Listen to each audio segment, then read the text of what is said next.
মাটির মূর্তি চ্যানেলে সকল বন্ধুদের জানাই স্বাগতম। নমস্কার বন্ধুরা, আসুন আজকে আমরা দেখে নেই কীভাবে খড়ের সাহায্যে রথ তৈরি করে তার মধ্যে দেবী সরস্বতীকে সেটিং করা হয়।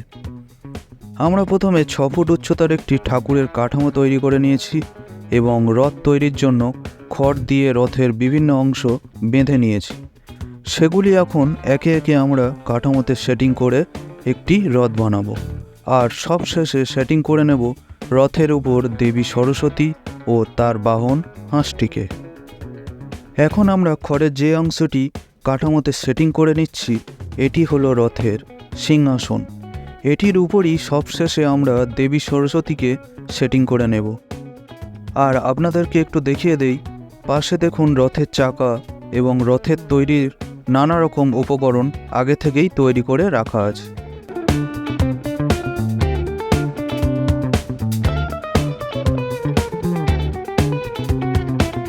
এটি তৈরি করা হচ্ছে রথের ছাতার নিচে যে লম্বা অংশটি থাকে সেটি। দেখুন কত সুন্দরভাবে তৈরি করা হয় এবং কাঠামোতে সেটিং করা হয়। আপনারা পুরো ভিডিওটি দেখতে থাকুন, আর ভিডিওটি ভালো লাগলে চ্যানেলটি বিশাল বড় লাইক করে সাবস্ক্রাইব করে রাখবেন এরকম ভিডিও আবারও দেখার জন্য।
খড়ের এই দুটি অংশ দিয়ে তৈরি করা হবে রথের ছাতা। এখানে ছাতাটি একটু আধুনিক রূপে নতুনভাবে তৈরি করা হবে। এই খড়গুলি বাঁধা এবং কাঠামোতে সেটিং করার জন্য একজন দক্ষ শিল্পীর প্রয়োজন হয়, আর এখানে শিল্পী হিসাবে আমরা পেয়ে গেছি কৃষ্ণনগরের সনৎ পাল এবং প্রভাত পাল মহাশয়কে। আপনারা পুরো ভিডিওটি দেখতে থাকুন, আর এই কৃষ্ণনগরের শিল্পীর ভিডিওটি ভালো লাগলে চ্যানেলটি অবশ্যই সাবস্ক্রাইব করে রাখবেন এরকম দেবদেবী তৈরির ভিডিও আবারও দেখার জন্য।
এখন সেটিং করে নেওয়া হচ্ছে রথের চাকাটি।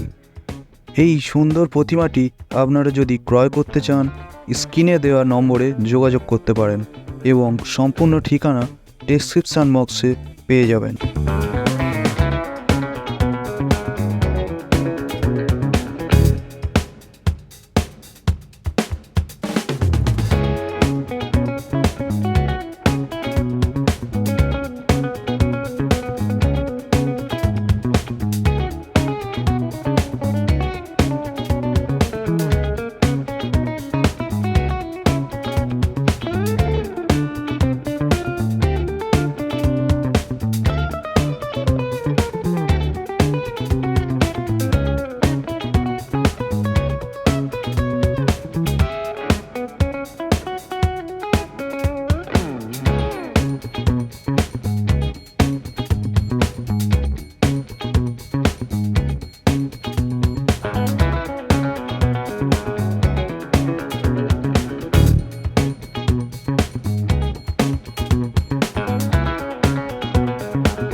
দেবী সরস্বতীর বীণাটি সেটিং করলেই সম্পূর্ণ রথ তৈরির কাজটি শেষ হবে। আর আপনাদের অনুরোধ করব মৃৎশিল্পীদের অক্লান্ত পরিশ্রম এবং অভিনব চিন্তাভাবনার জন্য ভিডিওটি একটি বিশাল বড় লাইক করে দেওয়ার জন্য, এবং প্রতিমাটি আপনাদের কেমন লাগলো কমেন্টে অবশ্যই জানাবেন। তাহলে ভিডিওটি এখানেই শেষ করছি, দেখা হচ্ছে পরের ভিডিওতে। ততক্ষণের জন্য বিদায়, ধন্যবাদ, ভালো থাকবেন, সুস্থ থাকবেন।